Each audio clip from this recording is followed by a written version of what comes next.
Hey creative friends, welcome to my channel. And I know, probably by now, that you know I'm super excited because we're going to have a new grandniece and I love to make baby things. And I already did a video of a car seat cover, and today I'm going to do a super simple thing. If you just want to make something that's super easy for somebody who's having a baby that they will appreciate, it's the burp cloth. So the burp cloth, you don't necessarily even need a pattern for these. You just need, a long thing. I like to make them so that they curve kind of around your neck, so when you put the baby here and you burp them, it doesn't mess up your clothes. So I found a printable pattern and I will link it below. It is from mychildhoodtreasures.com and this is for the free burp cloth. So what you need to do, there's 3 different shapes that you can get. I like the one that's like straight on the side and it comes around kind of on the side like a bean. Like there's one that's narrow and gets wide, and there's one that's just square, but there's also one that kind of curves around and it kind of shapes so it lays up around your shoulder.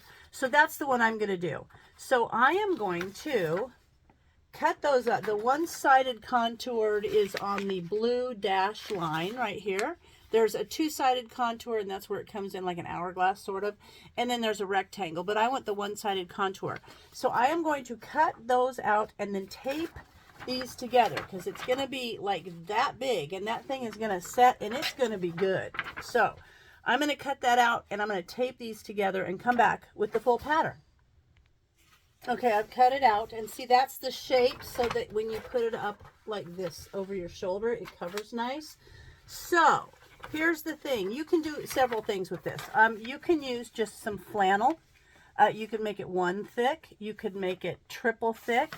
You can use all different kind of things to make these. I know people that have just cut towels and then put another piece of fabric on them. I don't think what I'm going to do today is went to Walmart and I got these cute little packets of fabric that I think are super cute. And see, there's that. And I also have some of, it's a fabric called Zorb, and it's used oftentimes like for feminine hygiene, reusable feminine hygiene products, reusable diapers, things like that.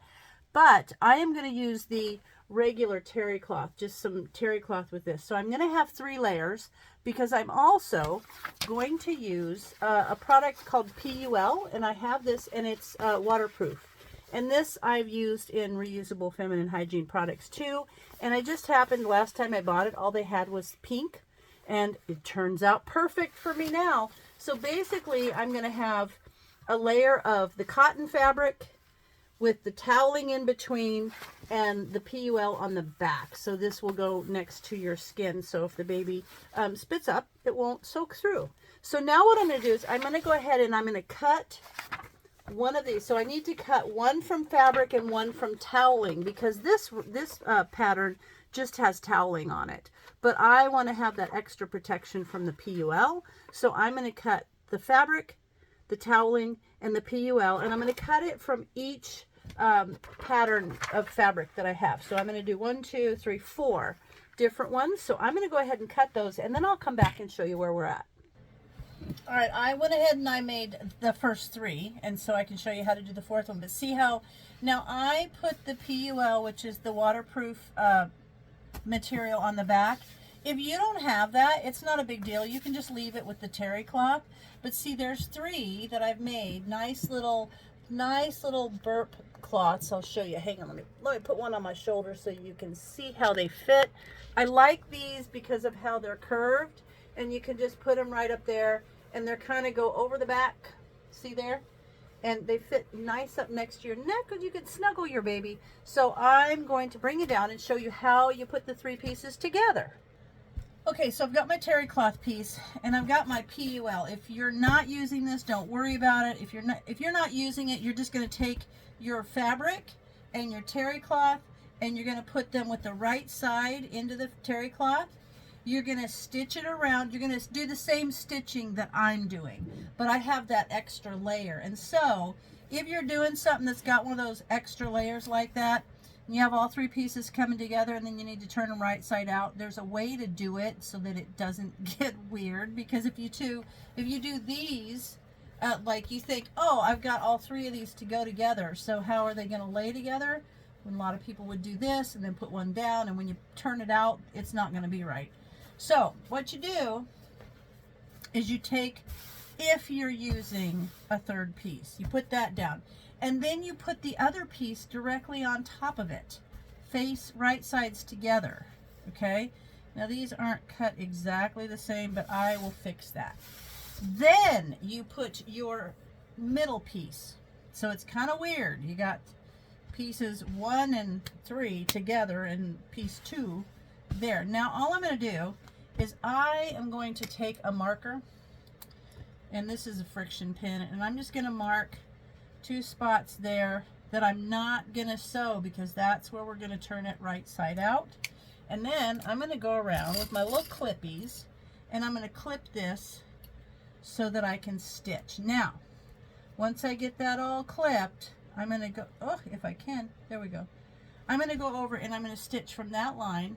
You see the blue lines. I leave this spot open. I'm going to stitch from that line all the way around, and I usually just do it the width of, so the edge of my presser foot's on the outside. You know how I told you how I measure, kind of with my eyeballs. So I'm going to do that. I'm going to go ahead and I'm going to stitch from this blue line all the way around to the other blue line, and then I'll come back. All right, there I've got it stitched all the way around, and I kind of trimmed up a little bit where they were not matching. You know, there was like one piece that kind of stuck out a little bit more. And now to turn it right side out, you have these choices. And if you turn it from here, it's not going to be right. So you want to go between the two outside pieces, and we're going to turn this right side out all the way. And if you do the ones with that are just rectangle, you just want to use some sort of a pokey thing and poke the corners out nicely. And this actually probably doesn't even really require a pattern. If you were to do like a rectangle and then take, say, a little bowl or a dinner plate and curve the corners on them, you could do that. You don't actually need a pattern, but I did put the link, I will put the link to the pattern in the description where I got this pattern, because it has 3 different choices of how to do them.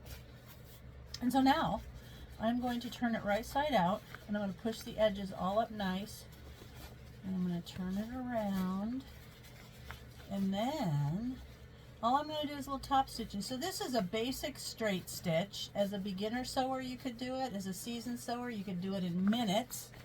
It's just kind of easy, and it's kind of a cool thing to give someone.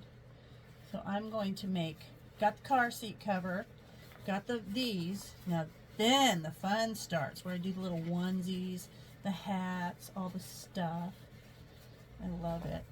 Okay, so there, got it. See there? Now these the little edges, you could clip them if you want to. I don't find that I need to with this, but see where it's open? You want to make sure you kind of fold that in like that. Sometimes I gotta wet my fingers, and roll the seam out nice like that. And then I'm going to use my little clips, and I'm going to pinch it so that it doesn't roll back in. And that kind of sets the stage for this little open part. Let me get this roll the seam out so you can see the little stitching there. Now that center part I can just kind of fold over, and I can catch it with a clip. Perfect. There. Now what I'm going to do is I'm going to go around the whole thing and kind of roll that seam out and get that seam rolled all the way out nice. There we go. Kind of like that, so you can feel it. Kind of makes like a little edge in there. So I'm going to go ahead and do that all the way around the outside. Then I'm going to go to my machine, and I'm going to put it just inside just right at the end of that little bump. So it's not even the width of the side of my sewing, my presser foot.